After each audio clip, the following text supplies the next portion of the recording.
I'm Sohila from Center for Social Emotional Learning, and today's question is, how can we infuse SEL in lessons on climate change? Imagine a scenario where you're sipping on your hot coffee on a cold winter morning, reading your favorite book, and wearing your favorite pajamas. A very comforting scenario, isn't it? However, the ones who grow coffee for us don't have the luxury of these comfort. In a story by People's Archive of Rural India for UNDP, farmers express their difficulties owing to climate change in Wayanad, the coffee growing region in Kerala. Erratic rainfalls cause severe damage to the crops, resulting in monetary losses for the farmers. India is the seventh most affected nation by climate change as per a 2021 report by Global Climate Risk Index. In another article by Action for Climate Emergency in 2020, it is stated that lack of education surrounding issues of climate change is one of the main reasons contributing towards climate change denial.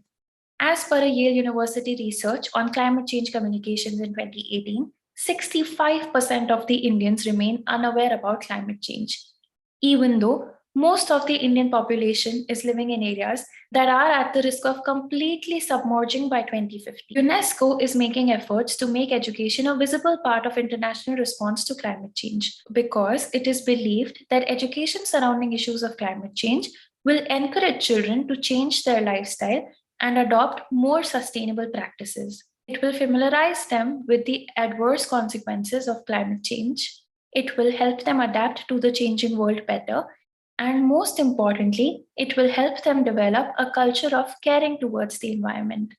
The NC of 2005 talks about integration of environmental issues, but the efforts remain far from addressing the immediate impacts of climate change. What can be useful for teachers while discussing climate change is immersive storytelling. Immersive storytelling is an intersection between storytelling and education. Real stories help children reflect on theirs and others' experiences.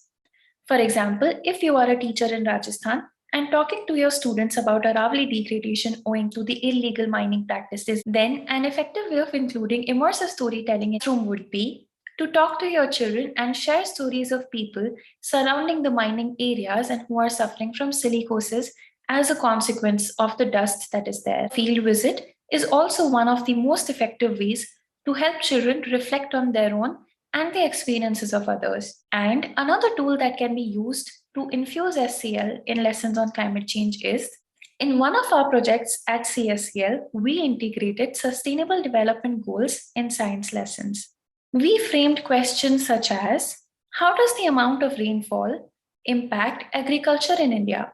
How does that impact farmers' incomes? It helps children reflect on the experiences of others while also recognizing the immediate effects of climate change.